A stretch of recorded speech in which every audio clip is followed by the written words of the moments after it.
Olá pessoal, boa tarde novamente, aqui de volta com as explicações da atividade. Como vocês já devem saber, esta semana nós estamos com o tema A Vida no Campo e na Cidade. E em matemática eu trouxe como subtema lucro e prejuízo, certo? Então vamos discutir, refletir, analisar e resolver alguns cálculos em torno desse subtema aí. É preciso que vocês leiam aqui o texto com bastante atenção e, se necessário, reler também, certo? Em seguida, nós temos aqui as questões que vocês vão precisar ler, né, com cuidado, os enunciados de cada questão e realizar os cálculos. A questão 1 diz assim: o agricultor, que gastava em média R$ 5.000 por ano, quanto ele chegava a gastar em 12 anos? Então, aqui nós temos, acho que vocês já têm ideia da operação que é, nós temos uma multiplicação, não é? Tentem resolver e, nas dúvidas, me procurem sempre.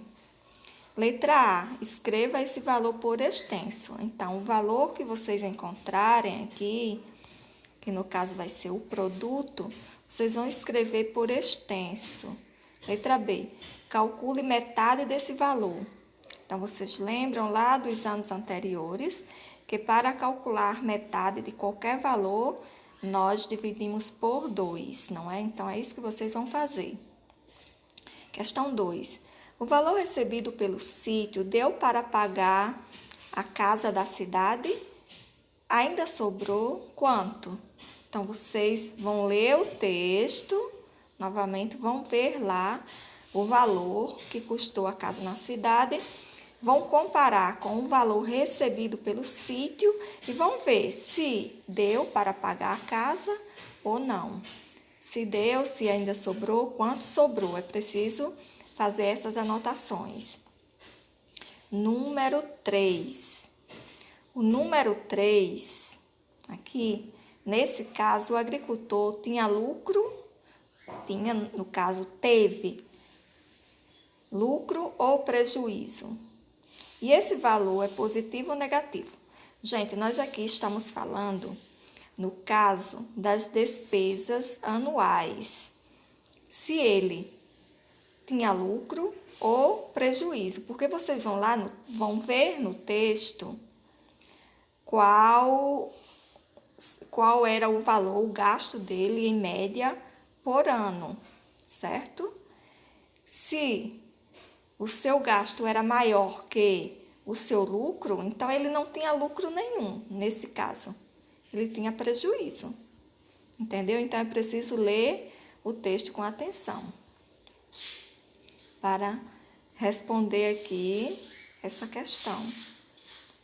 Aí você, se necessário, volta novamente para a questão 2 e lê. O valor recebido pelo sítio deu para pagar a casa da cidade?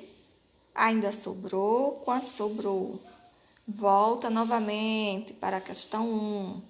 E, se necessário, volta a ler o texto.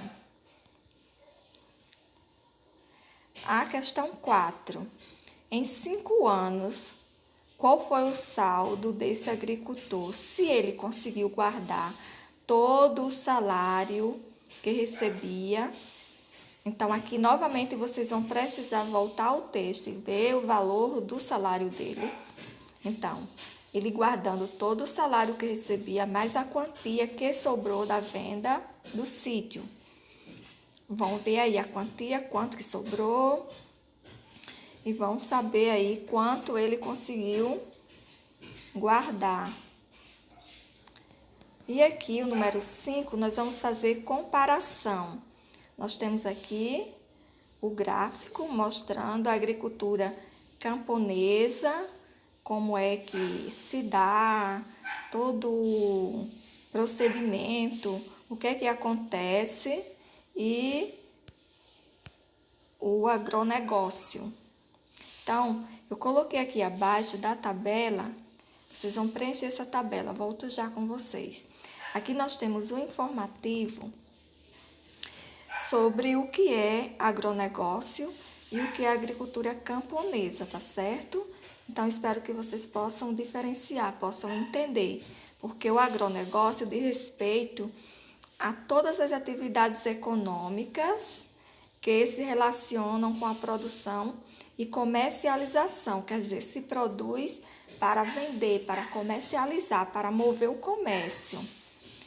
Então, esses produtos agrícolas que saem, vamos dizer, do espaço rural, podem ser vários tipos de produtos que os agricultores produzem, plantam durante o ano. Também pode ser alguns animais, como por exemplo a carne bovina, os criadores de gado.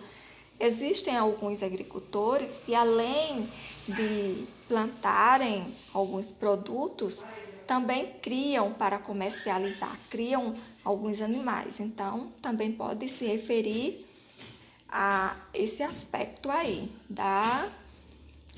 do trabalho agrícola, como se diz, como se define o agronegócio. Espero que vocês tenham entendido. Já a agricultura camponesa não é só um jeito de produzir no campo, é um modo de viver também, é uma cultura própria de relação com a natureza, é uma forma diferenciada de vida comunitária. Na agricultura camponesa, o trabalho é familiar, não é assalariado, ou seja, se trata daquela agricultura de subsistência em que os agricultores trabalham para manter a sua família e não para ter um retorno extra financeiro por meio do comércio, não é. E aí vocês vão ter que voltar para a tabela, preenchendo aqui adequadamente.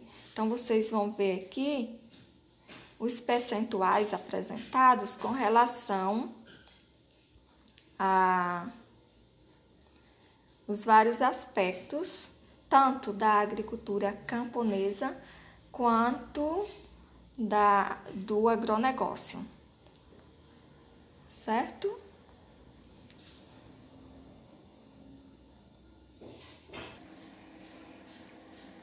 Então, seguindo aqui, pessoal, essa barra amarela aqui ficou coberta, mas se trata do crédito, em comparação com o agronegócio. Olha só, 80% tem de crédito. E na agricultura camponesa só temos 14% de crédito disponível. Terras a serem trabalhadas, cultivadas, 24% no Brasil. Tá vendo o mapa do Brasil? No agronegócio nós temos muito mais, 76%. E assim vocês vão analisando o gráfico para poderem preencher aqui a tabela. Então, aqui nós temos o preenchimento da agricultura camponesa com os percentuais e na frente nós temos o agronegócio que vocês vão preencher. Por exemplo, crédito na agricultura camponesa, aí você vem para cá, 14%. Preenche aqui 14%. No agronegócio, vamos ver aqui, crédito 86%. Então, o agronegócio tem 86% de crédito para poder mover, não é? O negócio no campo. E assim vocês vão preenchendo.